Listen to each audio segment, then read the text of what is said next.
Ce matin, le troisième message de 4 autour de Noël.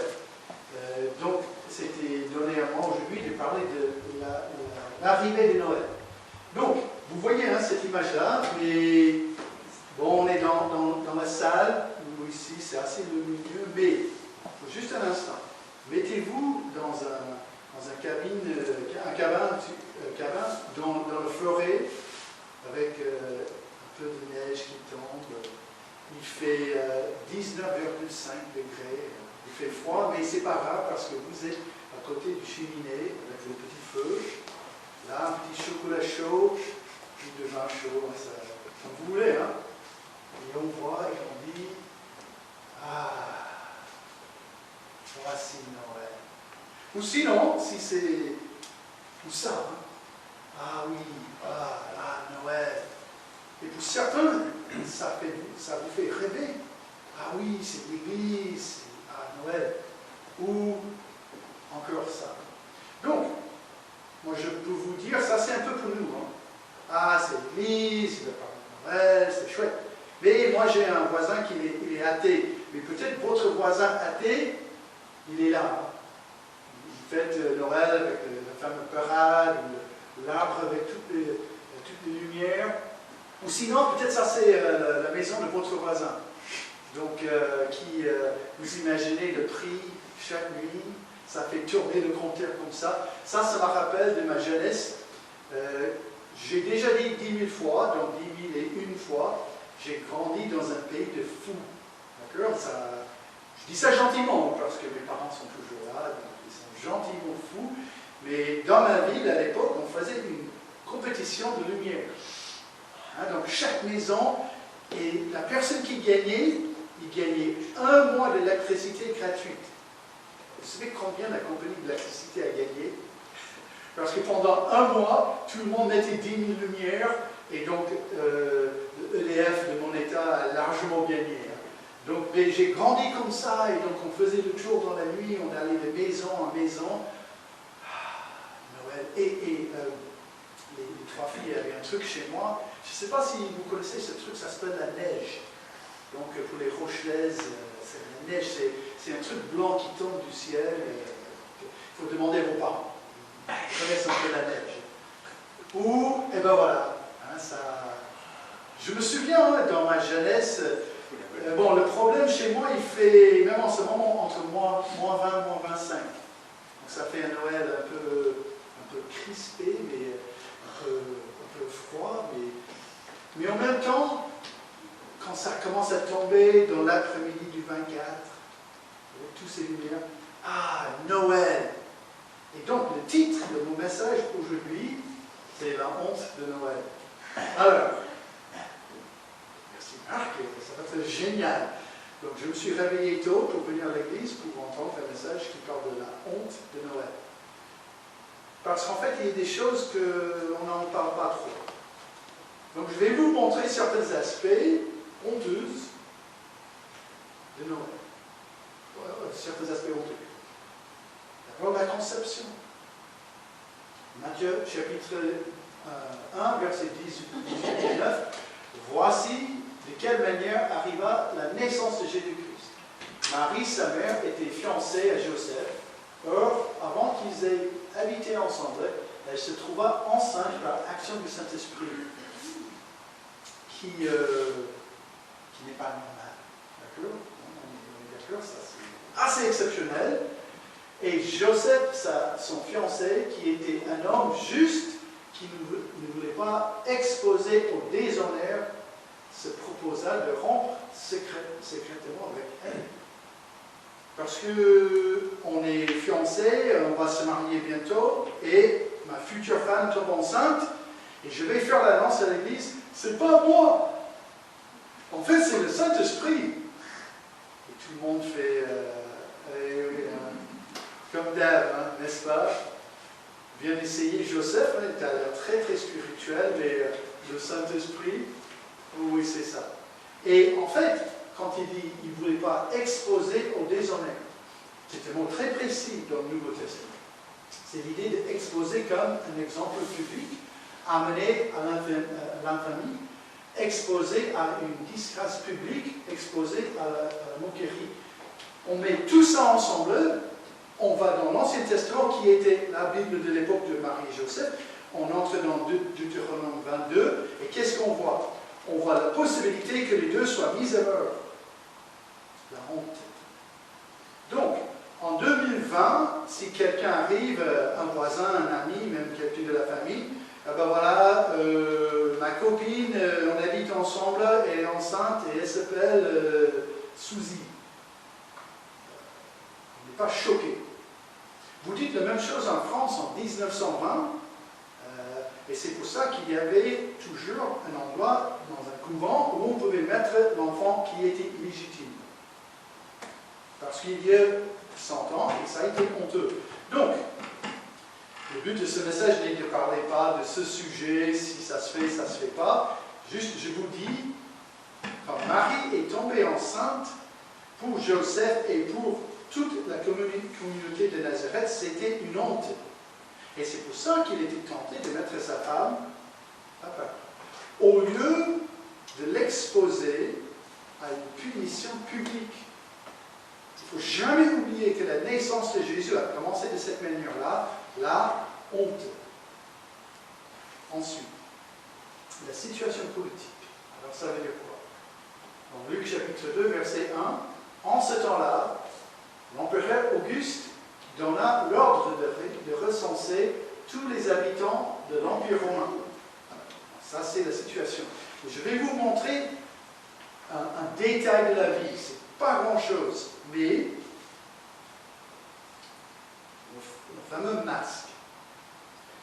Et selon le sondage Mark Nelson, 20 décembre 2020, c'est un sondage que je fais moi-même, je constate que tous les Français sont ravis à porter des masques.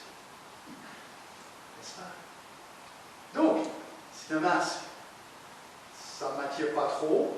Et en fait, avant le deuxième confinement, je suis monté à l'Institut biblique où j'ai dû porter un masque pendant 7 heures. À la fin, j'étais presque dans une forme de folie. Bon, c'est pas grave. Donc, on voit que parfois, en tant qu'être humain, on n'aime pas que les gens imposent. Là, c'était l'occupation. Les Juifs vivaient dans un état de honte non-stop. Ils vivaient sous la main de l'Empire romain.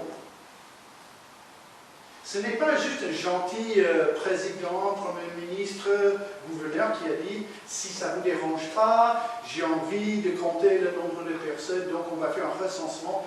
Je sais, c'est un peu contraignant de se déplacer de point A à point B, donc on va vous rembourser le voyage, on va vous aider, on va faire les TGV spéciaux pour vous... » Non. C'est le César qui dit « ainsi soit-il, parce qu'il faut que je compte pour que je puisse faire ou vous proposer les impôts. » En plus, donc le recensement, ça va me coûter de l'argent pour le voyage et après pour mes impôts. Et pour les Juifs, qui a fait ça? Un président que la moitié du peuple n'aime pas ou quelqu'un qui est quand même élu? Non, un dictateur. Un étranger. Donc, il faut parler avec les Français, il reste de moins en moins, mais les Français qui ont vécu la Deuxième Guerre mondiale, et ils vont raconter ce qu'ils ont pensé de ces Allemands, ces fameux nazis. C'est tout à fait la même chose, et ça a été considéré comme une honte. Ce qu'il ne faut jamais oublier, il y avait avant Jésus le Messie, plusieurs autres Messies, soi-disant. Hein. C'est les gens qui se proposaient, ah oui, je vais prendre la petite armée que je vais former, et on va attaquer les Romains. Comme ça, on peut te libérer. Parce que c'est une honte de vivre cette occupation. Donc, à cause de l'événement honteux, Jésus était amené dans le ventre de sa maman, bien sûr, mais il était amené avec elle. Ensuite, le logement. Donc, Denis a déjà fait référence à ça. Pour le 30 millième fois dans l'église, je vais parler de ce sujet, mais c'est quand même essentiel. Donc, si c'est votre première Noël ici, donc là, vous allez apprendre quelque chose. Pour les autres, Je vais aller assez rapidement parce que je sais, tout le message de l'année dernière était autour de ce logement. Mais pourquoi le logement est quelque chose honteux? Elle enfanta son premier fils-né, elle l'amayota et le coucha dans une crèche parce qu'il n'y avait pas de place pour eux dans l'hôtellerie. Donc on parle de Bethléem. Donc même pendant cette semaine, j'ai écouté un prédicateur qui donnait tout un message sur l'hôtel à Bethléem. Il y a un souci, il n'y avait pas d'hôtel à Bethléem. Mais toi, comment tu le sais? J'écoute et je lis les grosses têtes de la Bible. Et les grosses têtes disent tous qu'il n'y avait pas un hôtel à Bethléem. Alors, comment les grosses têtes sont sûres? Parce qu'il y avait beaucoup de recherches archéologiques qui étaient faites. Donc, ils n'ont jamais trouvé un bâtiment qui était même semblant un hôtel. En plus, il n'y avait pas assez du monde. Bethléem était juste une petite ville, 500-600 personnes. Et à l'époque, donc, il n'y avait pas des hôtels comme nous, on a aujourd'hui. Ils avaient des auberges. Mais les auberges étaient toujours en dehors de la ville. Et donc, ils ont trouvé un espace d'auberge en dehors de Bethléem, entre Bethléem et Jérusalem. Mais une auberge était un endroit inimaginable pour les femmes enceintes. L'auberge était plutôt pour les gens d'une certaine manière de vivre. En plus, à l'époque de Jésus, il y avait beaucoup moins besoin de cette idée d'un hôtel, parce qu'en fait, il y avait ce qu'on appelle aujourd'hui l'hospitalité. Là, je vais entrer dans ce sujet. Donc, s'il n'y avait pas un hôtel, pourquoi le mot est traduit hôtellerie? Parce que ça, c'est seconde 1978. Mais dans d'autres Bibles, il n'y avait pas place pour eux dans la salle des hôtes, ou sinon dans l'abri destiné aux voyageurs, dans l'hôtellerie, ou sinon la salle où logent les gens de passage. Alors, on sait quoi? Le mot, c'est un cataluma. Donc, c'est-à-dire que quand Luc, le docteur, quand il est en train d'écrire son évangile, il écrivait bien sûr dans la langue grecque, et il met le mot cataluma. Et là, on dit, génial. Parce qu'en fait, il y a d'autres écrits de l'époque de Jésus qui expliquent qu'est-ce que ça veut dire un cataluma. Dans une maison juive à l'époque, il y avait en bas les tables. À l'étage, cuisine, salon et toujours un cataluma qui est tout simplement aujourd'hui notre chambre d'amis. Donc, dans le salon, c'était aussi le salon pour manger, pour vivre et aussi pour dormir. Un cataluma était une toute petite pièce, comme une chambre d'amis, parce qu'en fait, comme je vous ai dit, à l'époque, l'hospitalité était essentielle, parce qu'on a très peu d'hôtels, il y a très peu de cette idée d'auberge ou hôtel. Donc, encore ça donne un peu d'autres dimensions. Donc, en bas, on a les aliments, en haut, on a la cuisine, le salon et un cataluma, une chambre d'amis. Et ça change radicalement notre histoire. Parce que Marie-Joseph arrive à Bethléem, et ben voilà, il demande s'il y a une place dans la chambre d'amis. Et il n'y a pas de place. Donc, traditionnellement, on dit parce que la ville était bondée du monde, il y avait trop du monde, d'accord, mais même aujourd'hui, vous avez un couple d'amis ou même quelqu'un de la famille qui frappe la porte. Bonjour Marc, comme tu vois, ma femme est enceinte et il n'y a plus de place nulle part, ni à l'hôtel, ni avec d'autres. Donc, est-ce qu'on peut passer la nuit ici parce qu'elle est enceinte? Et là, vous dites rien, vous fermez la porte. Vous êtes extrêmement gentil. Hein. Ça ne se fait pas. Donc, qu'est-ce qui s'est passé? D'abord, pourquoi c'est honteux? Il alla s'y faire enregistrer avec Marie, sa fiancée, qui était enceinte pendant qu'ils étaient à Bethléem. Le jour de la naissance arriva. Donc, il existe un livre qui s'appelle le Proto-Évangile de Jacques, qui dit qu'en arrivant, Marie, elle commence à avoir quelques douleurs et elle accouche l'instant même. Ce n'est pas dans la Bible. Et d'ailleurs, tout ça, c'est inventé. Là, ça dit quoi? Le jour de la naissance arriva quand? Après qu'ils étaient à Bethléem. Donc, ce que je ne peux pas vous dire que c'est un jour, une semaine. Mais au moins, ils étaient déjà sur place avant qu'elle accouche. C'est-à-dire qu'il avait le temps de chercher la place. Et pourtant, aucune personne n'a pas donné même la chambre d'amis à une femme enceinte. Mais c'est quoi le problème de cette ville de Bethléem? Ensuite, tout le monde allait se faire enregistrer chacun dans sa ville d'origine. Joseph, lui, aussi parti de Nazareth, un bourg de Galilée, pour se rendre en Judée, à Bethléem, où est né le roi David. En effet, il était lui-même un descendant de David, donc Joseph a pu dire la suite. Encore, il arrive devant la porte de n'importe qui de Bethléem. Bonjour, je suis Joseph, fils d'Élie, qui est le fils de Matthat, qui est le fils de Lévi, qui est le fils de et mon arrière-grand-père, c'est David. Ah bon? Ah bah, entrez. On est de la famille. Et c'est ça qu'il faut garder en tête. Bethléem est tellement petit. Tout le monde se connaissait, et les 3/4 étaient de la même famille. Et donc quand il frappe, ce n'est pas un inconnu, ce n'est pas quelqu'un, on se méfie, c'est de la famille. Il n'a pas la place, même dans la chambre d'amis. C'est honteux. Mais, franchement, je commence à avoir des gros problèmes avec ces gens de Bethléem. Voici qu'Élisabeth est apparente. Donc c'est dans Luc 1 quand ça parle d'Élisabeth et Marie. À la même époque, Marie s'empressa de se rendre dans une ville de la région montagneuse de Judée. Elle entra dans la maison de Zacharie et salua Élisabeth. Donc elle va parler avec sa cousine et Marie, elle va descendre dans cette fameuse région montagneuse de Judée. Et le fait que même il y a juste quelques années, un peu l'idée de la géographie de la Bible, je ne faisais pas trop attention, il y avait certaines choses que j'ai ratées. Je vais vous montrer ce que j'ai raté. Ici, c'est Bethléem, et le carré rouge est tout simplement la région montagneuse de Juda. Donc, Hébron, c'est le plus sud ici. Entre Hébron et Bethléem, c'est à peu près 40-45 km, si je me souviens bien. Peut-être que je me trompe, mais on peut faire ce voyage facilement dans 2 jours. Et si on pousse un peu, une journée sans aucun problème. C'est-à-dire que Marie et Joseph n'avaient pas de place. Il n'y avait rien, ni chambre d'amis à Bethléem. Pourquoi, en fait, ils n'ont pas demandé dans d'autres coins? Parce qu'on ne sait pas la ville exacte où Zacharie et Élisabeth habitaient.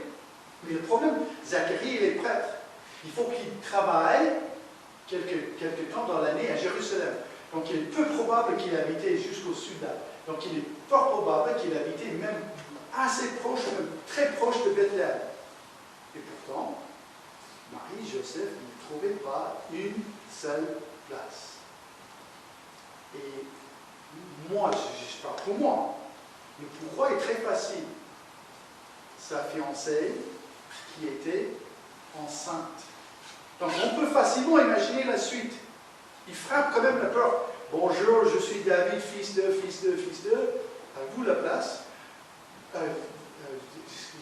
Je suis Joseph. Ah, Joseph. Ah oui, et la jeune fille, c'est ta femme? Pas encore. Elle cache un ballon de foot ou quoi? Non, elle est enceinte. Ah bon? Oui, c'est bien, je n'étais pas invité au mariage. Oh! Bon, on sait ce qu'on fait avec les gens comme toi, donc, non, pas de place. C'est pas écrit, je n'ai pas un verset qui dit ça. Mais quand on ajoute tous ces éléments ensemble, le refus, c'est assez logique. Pour tous les autres, Joseph et Marie sont gravement dans le péché. Et donc, moi, je ne veux pas être lié avec ce péché-là. Ah non, moi, je ne cautionne pas. Surtout quand on voit les commandements de l'Ancien Testament. Et donc, même pour chercher un logement, il y avait la honte. Il y avait quelque chose qui n'allait pas avec cette naissance de Jésus. Voilà. Donc, elle était obligée de mettre son enfant dans une crèche. Ensuite, même l'annonce. Vous vous allez commencer à dire, mais Marc, quel message réjouissant. Tu as un problème, toi, avec l'annonce? Il y avait dans cette même contrée des clergés qui passaient dans les champs les vieilles de la nuit pour garder leur troupeau. Alors, il existe un livre qui s'appelle le Mishnah. Le Mishnah, c'est un peu c'est une espèce d'explication, commentaire sur l'Ancien Testament, c'est un peu les idées qui tournaient autour de l'époque de Jésus, qui est écrit quelques siècles après. Donc, dans la Mishnah, il parle quelquefois des bergers. D'abord, il dit que les bergers, c'est des incompétents. Ensuite, il n'y a aucune obligation à porter secours à un berger qui est tombé dans une fossée. Pourquoi? Parce que c'est un incompétent. En fait, il y avait par exemple l'idée qu'on n'achète jamais quelque chose vendu par un berger, parce que c'est sûr et certain que c'est volé. Un berger était interdit de porter témoin pour un procès, parce que c'est un berger, il va mentir. Un berger était vraiment la personne le plus bas possible.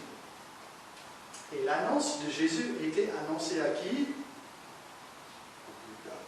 Aux incompétents. Ouais. mais franchement, ça me fait rigoler, parce qu'en fait, à peu près 6 km de Bethléem, il se trouve un palais du roi Hérode, avec au moins quelques officiers qui étaient là. Et pourtant, Dieu a choisi les incompétents. J'ai envie de dire comme vous et moi, mais je vais dire comme moi. Honteux. Non, mais franchement, un berger, c'est le garçon qui creuse un trou chaque jour parce qu'il a un bac -6.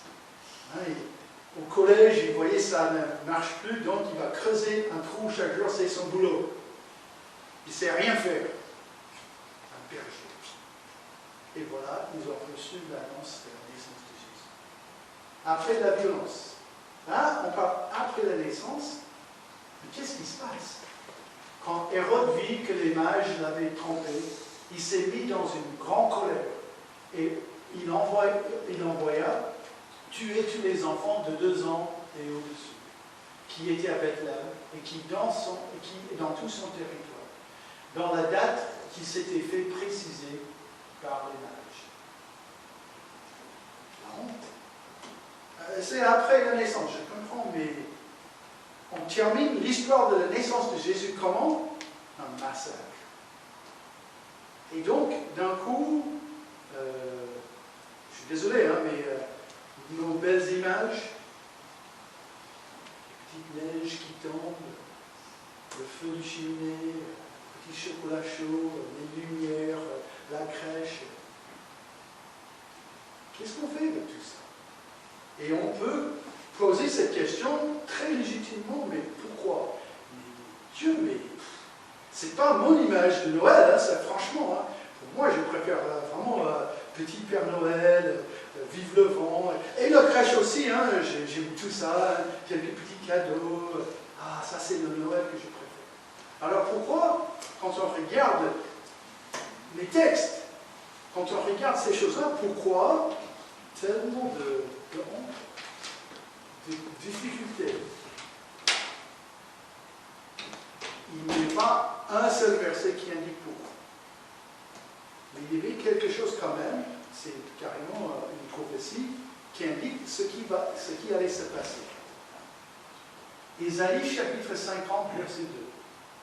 Car devant l'Éternel, il a grandi comme un jeune pousse ou comme une racine sortant d'un sol aride. Alors de Jésus, c'est une prophétie qui va parler de Jésus. Il n'avait ni prestance, ni beauté pour retenir notre attention, ni rien dans son aspect qui pût nous attirer. Jésus n'était pas remarquable. J'avoue que ce verset me trouble toujours. Parce que moi, mon Jésus à moi, quand je veux imaginer Jésus, je vois Superman, pour être très honnête. Je vois un garçon hyper musclé, qui est presque capable de voler, qui peut balayer des trucs, qui fait des choses, et Jésus, super Jésus. Mais ce n'est pas tout ce que la Bible dit. Il n'était ni remarquable, ni beau, il n'y avait rien qui était attirant de Jésus, c'était un homme commun. Presque honteux. Ça dépend comment on voit les choses, mais le problème c'est la suite. Quand je fais de l'homme, donc l'humanité, l'homme et femme, mon idole, il me faut Superman. Il me faut le beau gosse. Il me faut la belle fille. Il me faut quelqu'un qui est solide, super, génial, intelligent, qui est capable de tout faire. Un homme, une femme.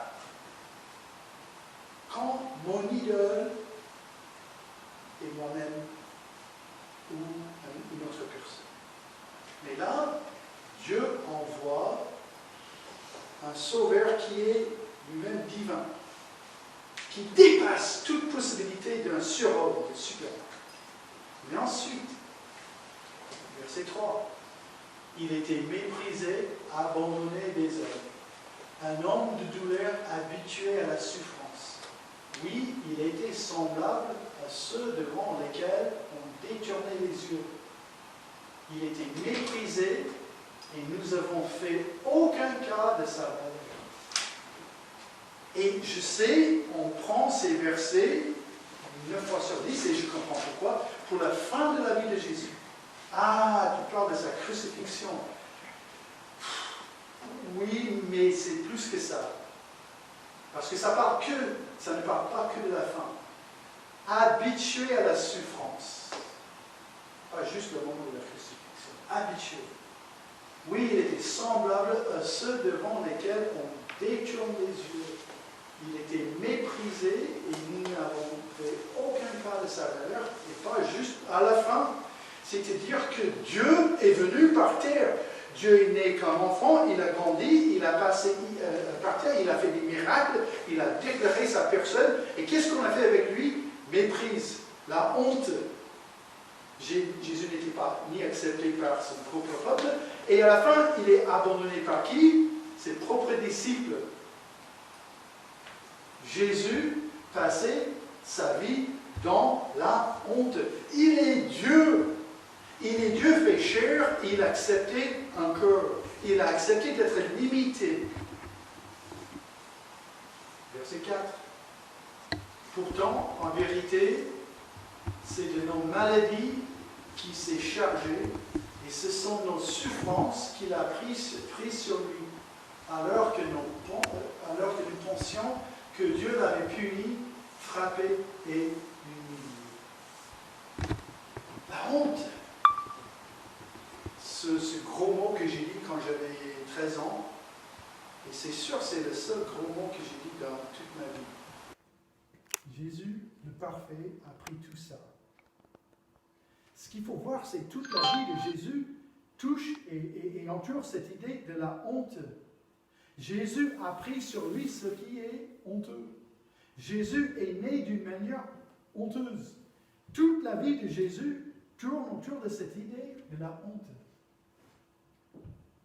Verset 5. Mais c'est pour nos péchés qu'il a été percé. C'est pour nos fautes qu'il a été brisé. Le châtiment qui nous donne la paix est retombé sur lui, et c'est par ses blessures que nous sommes guéris. Chers amis, heureusement Jésus a accepté cette honte. Heureusement Jésus a accepté de vivre de cette manière-là, d'accepter la manière de sa naissance, toutes les circonstances autour, d'accepter d'être méprisé, abandonné, puni, châtié.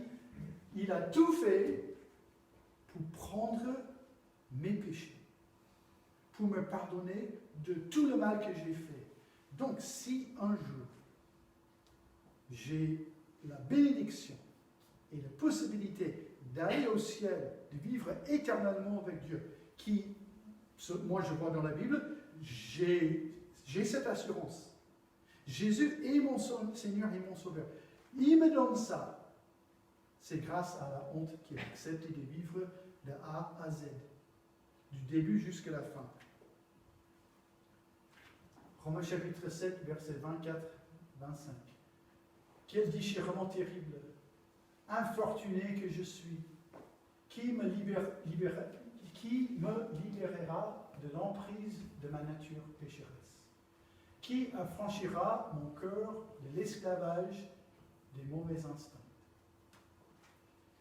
Il se peut que parfois, vous dites comme l'apôtre Paul, qui, avant ce verset, il a dit, ce que je veux faire, je ne fais pas. Et ce qu'il faut que j'évite, me voilà tout le temps. Donc, avant qu'on continue, on va faire une petite parenthèse. Je vais vous aider à comprendre ce verset dans une manière qui est terrible. D'accord? Donc, vous entrez dans le cabinet de votre médecin. Il dit, ça y est, c'est fait. Vous êtes en moment très compliqué de la vie, mais si vous mangez encore un biscuit, vous allez mourir. Ah bon? Oui. Un biscuit. Vous allez mourir. Ok, d'accord, merci. Ou biscuit, gâteau, coca, pour certains. Et vous rentrez à la maison. Un seul biscuit. Vous faites quoi? Oh, je mets tous les biscuits à la poubelle, hein, sans aucun problème. Et je renverse tout le coca et je mets à la poubelle les gâteaux. Et depuis ce moment-là, vous n'êtes plus jamais tenté, n'est-ce pas? Aucun problème. Ah, Noël, j'en passe. Gâteau d'anniversaire, va donner ça aux autres. C'est pas donné, hein? Parce que, où est-ce qu'il dit? Quel déchirement terrible! Infortuné que je suis. Je suis dans l'emprise de ma nature. Il est génial à dire, ah mes amis, ne vous inquiétez pas. Hein. Jésus, il a pris toute cette honte, et là maintenant, la vie chrétienne, plus de mensonges, plus de colère, plus de jalousie. Franchement, quand on est chrétien, ça ne se dispute même pas entre sœurs, n'est-ce pas? Je ne regarde même pas votre papa, parce que peut-être il va me dire d'autres choses. Ah non, les tentations sont toujours là. Hein. Alors, aujourd'hui, si vous êtes déchiré, aujourd'hui, si vous êtes un peu, on va dire mal, c'est-à-dire que vous voyez, il faut que j'arrête à faire ce péché-là. Oh, je n'arrive pas. Ah, je lutte. Vous savez ce qui vous sauve? La honte de Jésus. Dieu merci, il existe une issue. Dieu lui-même m'a délivré par Jésus-Christ notre Seigneur. Et comment je peux dire ça? Parce qu'on a déjà lu Ésaïe 53, 5. Mais c'est pour nos péchés qu'il a été percé, c'est pour nos fautes qu'il a été brisé. Le châtiment qui nous donne la paix est retombé sur lui, et c'est par ses blessures que nous sommes guéris. Dans quel monde il est juste qu'un innocent va être crucifié pour le coupable? Ça n'existe pas, hein, ou sinon on ne veut pas. Sauf dans la Bible où, autour de notre salut, autour de ce sujet d'être sauvé par Jésus, existe la honte.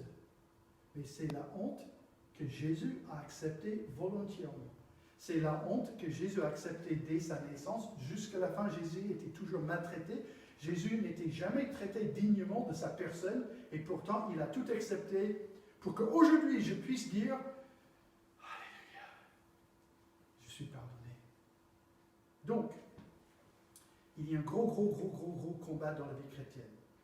Et c'est le combat d'accepter ce pardon et de ne plus vivre dans la culpabilité de votre passé. Je le dis parce que je le vis.